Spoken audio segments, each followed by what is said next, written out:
Disclaimer, this podcast discusses mental health. It is not a substitute for professional medical advice, diagnosis, or treatment. If you're struggling with your mental health, please remember it's okay to ask for help and seek the appropriate help through a qualified healthcare professional. Welcome back to the podcast where we ask the question, what makes you happy? My name is Jake Pearson, and today we have with us the award-winning author of Spirituality, Evolution, and Awakened Consciousness, who helps people unpack their emotional issues that stop them from feeling happy, having inner peace, and living their full potential. We have Lorraine Nilon from New South Wales, Australia. Lorraine, pleasure to have you. Thanks for having me. How are you? Doing well? I'm doing really well.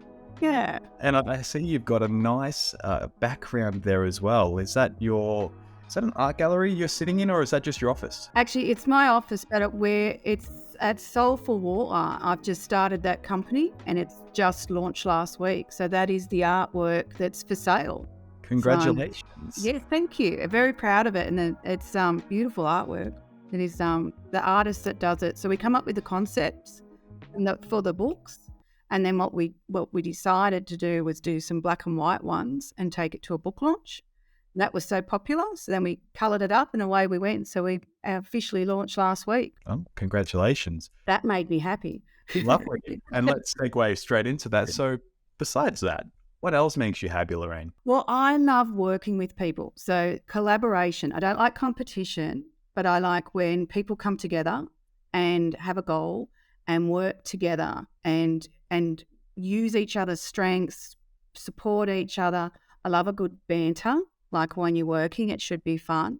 So, and I also really love mateship. So we can have friends, but that mateship, those people that you know that have got your back and you love them, you know, and you always know they're going to be there for you and they know you well enough and they still like you.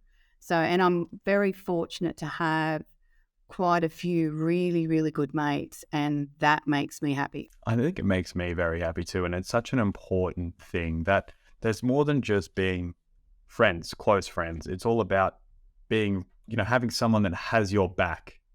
And you just know that you can trust them no matter what with that sort of thing. So outside of that, what would you say to our audience who may be struggling to find happiness in their lives? I think we waste a lot of time on the wrong people, you know, that we can be over concerned with wanting people to like us. So I'm a big advocate for when people show you who they are, believe them. And if it's not someone that has your interest, you know, a mutual interest, not just take, but actually, you know, support each other, then don't waste your time, because you can waste a lot of time trying to be friends or trying to work with or trying to appease the wrong people. And they don't learn from it either. If we keep appeasing them and you know, trying to bend over backwards, then it doesn't teach them that that's not an appropriate way to treat people. So yeah, if it's not feeding your soul, keep walking. Honestly, I think I read that somewhere similar. If you don't feel good about doing it, move on. It's not good for you, sort of thing.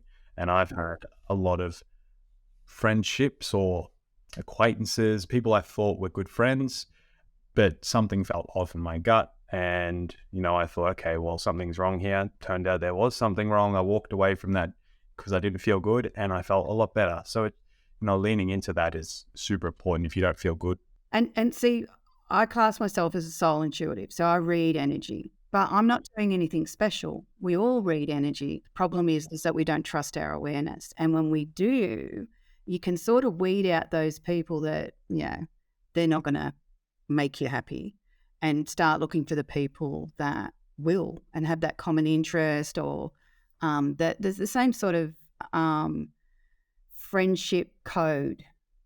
Do you know what I mean? Because some people are just not good friends, you know, and you've got to give some people, you know, you've got to give people a little bit of the benefit of the doubt sometimes, but not all the time.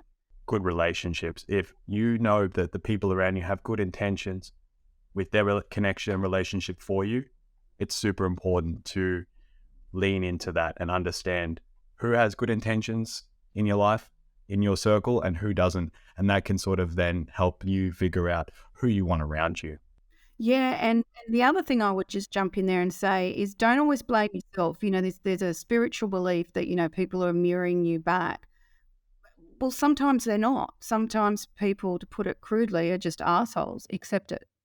And they're not showing you that you deserve that. You know, it's just like, okay, no, once you understand who someone is, acknowledge that and then see whether that works for you.